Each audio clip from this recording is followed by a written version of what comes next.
네, 이제 오늘의 마지막 괴담 노트입니다. 효련함 선생님의 괴담 노트 열어주세요. 효련함 선생님, 봉인 해제해 주세요. 신의 분노, 그리고 피로 물든 집안. 효련함 선생님의 봉인된 이야기. 오늘 여러분께 전해드릴 끔찍한 이야기는 바로 이 안에 있습니다.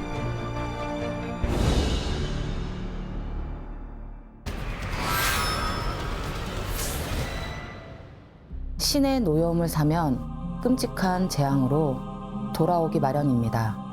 그리고 그 대가는 지은 죄에 상응하는 벌로 치르게 되는데요. 지금부터 어떤 신의 노여움을 사서 벌을 받게 되었는지 그 이야기 들려드리겠습니다. 남편의 병수발을 하며 3남매를 키운 경자씨. 1년 전 남편이 세상을 떠나자 경자씨는 큰 아들 내외와 함께 살게 됐는데요. 그동안의 고생을 이제야 보상받는 기분이었습니다. 그래도 어머니 모셨네요. 네. 하지만 그 생각도 잠시 아들 내외와 사는 건 마냥 편치만은 않았죠. 당신, 나 몰래 적금 깼어? 설마 또 주식한 거 아니지? 내 얘기 좀 들어봐. 이번엔 진짜 믿을 만한 정보야.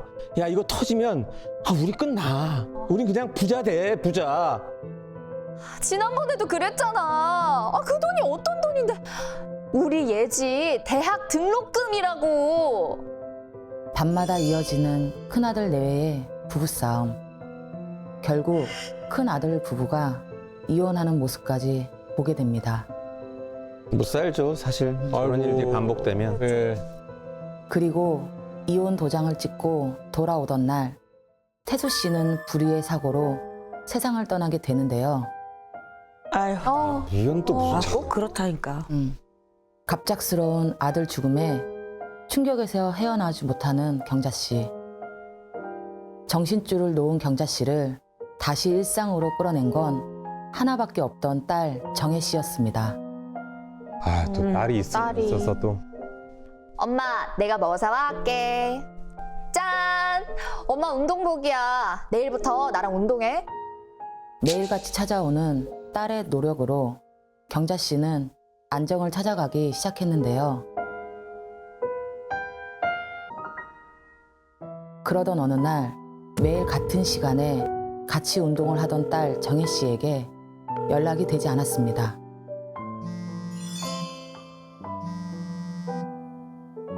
방 안에서 들리는 전화 벨소리에 방문을 열어본 경자 씨. 그 안에서 경자 씨를 기다리고 있던 건 싸늘한 주검이 된 딸의 모습이었습니다. 정혜야, 일어나봐. 엄마랑 운동 가기로 했잖아. 생각지 못한 딸의 자살에 경자 씨는 자신이 그렇게 만든 것 같다는 자책마저 들었는데요. 그 충격으로 한동안 넋을 놓고 생활하는 경자 씨. 경자 씨의 상태는 날이 갈수록 이상해지고 있었는데요. 어머니 걱정에 경자 씨 집으로 막내 아들 태준 씨가 매일 퇴근 도장을 찍었습니다.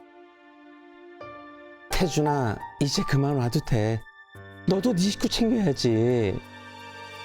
괜찮아. 집사람도 다 이해해, 엄마. 어머, 근데 너 입술에 그게 뭐니? 입술이 왜? 뭐 묻었어요? 멀쩡한 태준 씨 입에 상처가 났다며 자꾸 약을 바르는 경자 씨. 태준 씨는 어머니가 기력이 약해져 헛것을 보는 거라고만 생각했습니다. 다음 날 태준 씨는 보양식을 사서 어머니 집으로 가는데요. 하필 그 시간 어머니 집으로 올라가는 엘리베이터가 고장이 나 있었습니다. 아이씨, 이놈의 엘리베이터는 왜 하필 이 시간에? 태준 씨는 어쩔 수 없이 계단을 이용하게 되는데요.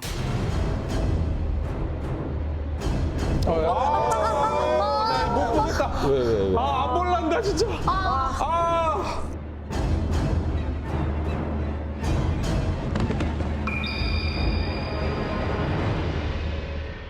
그리고 그 후 태준 씨는 뇌진탕 증상에 시달리게 됐습니다. 자식들에게 계속 찾아오는 안 좋은 일에 불안감을 느낀 경자 씨는 하나 남은 막내 아들만은 지키려는 일념으로 신당을 찾아왔는데요.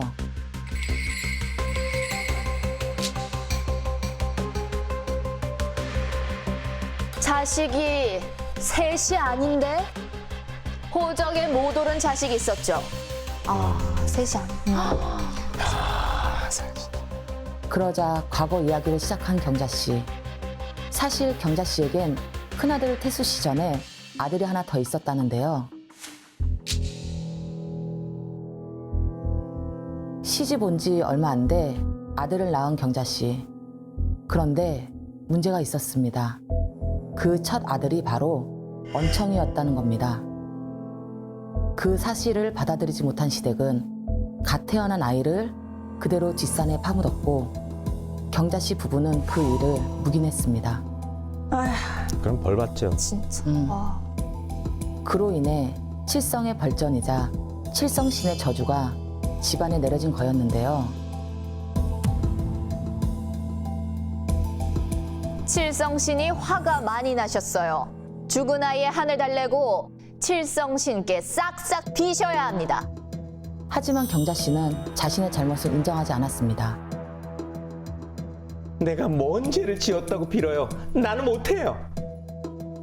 자신은 떳떳하다며 저의 조언을 거절하고 그대로 돌아간 경자 씨. 그리고 얼마 후 다시 신당을 찾아왔는데요. 그런데 경자 씨의 모습이 첫 방문 때와는 전혀 달랐습니다. 큰 소리치고 돌아간 후 본인에게 뇌경색이 왔다고 하는데요. 그렇게 자신의 잘못은 없다고 버티던 경자 씨는 그제서야 칠성님께 싹싹 빌고 안정을 찾았습니다. 누구나 실수를 하고 잘못을 저지를 수 있습니다. 하지만 잘못을 알고도 용서를 구하지 않으면 더 큰 화가 되어 되돌아오고 끝내 그 값은 호되게 치르게 되죠. 부디 늦지 않게 자신의 잘못을 마주하시길 바랍니다.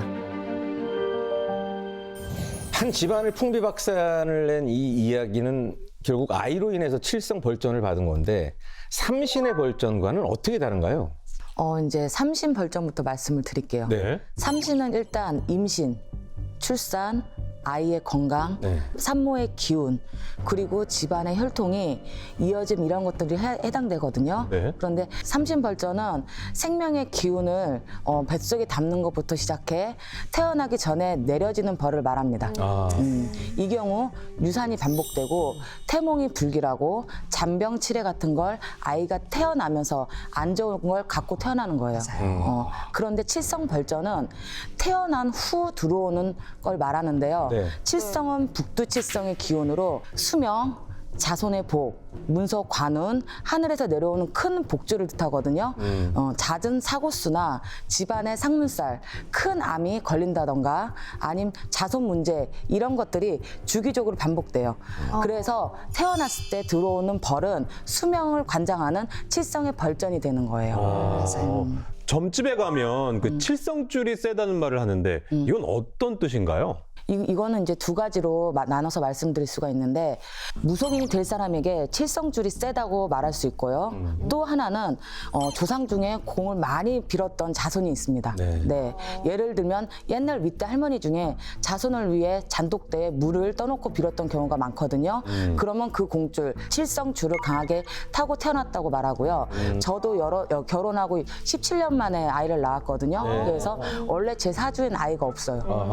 네, 그래서 우리 아이도 칠성의 자손이라고 얘기를 해요. 네네네. 그런데 이 칠성줄이 세면은 수명이 짧다던가 아니면 큰 운이 와도 받지 못하는 경우가 있어요. 그거 안타깝잖아요. 네. 그리고 또 고집도 세고 명줄, 목숨줄에 관련된 계속 안 좋은 일을 많이 겪게 돼요. 네네. 이럴 경우에는 칠성님께 빌면서 명 좀 길게 해달라고 하는 의식을 여기 하고 있거든요. 그런 걸 바로 이제 명달이라고 해요. 아. 네네. 그래서 크게 될 사람인데 네. 너무 세다 보니 부딪히고 깨져서 그걸 보호하기 위해서 칠성님께 구하는 거예요. 우리 아이를 좀 더 봐달라고, 아, 예. 받아주시고 더 잘되게 해달라고, 수명도 연장해 달라고 그렇게 하는 거예요. 이렇게 네. 계속 비는 거고. 네네네네. 선생님, 그럼 이 이야기를 통해서 좀 시청자분들께 꼭 전하고 싶은 어떤 메시지, 이야기가 있다면 어떤 게 있을까요? 칠성은 위에서 내려오는 큰 복을 뜻하고요. 삼신은 안에서 자라나는 생명의 복을 뜻해요. 그렇기 때문에 칠성은 버티게 하는 힘이고 삼신은 자라게 하는 힘으로 둘의 차이는 분명히 존재하지만 둘 다 생명을 온전히 살아갈 수 있게끔 만드는 힘인 거예요. 그래서 어떤 이는 견뎌야 살아남고 어떤 이는 돌봐야 살아남아요. 그렇기 때문에 새 생명 혹은 자식을 키우는 부모 입장에서 우리 아이들에게도 좋은 것을 물려주지 못하더라도 오늘 들려드린 이야기처럼 안 좋은 일로 돌아오는 죄는 짓지 않고 사셨으면 좋겠습니다. 네. 네네네. 작은 행동이라도 하기 전에 다시금 생각해보게 하는 효련함 선생님의 이야기를 끝으로 오늘 준비한 봉인된 이야기 모두 열어봤습니다. 네 분 선생님 봉인됐던 괴담 해제시켜 주셔서 감사합니다.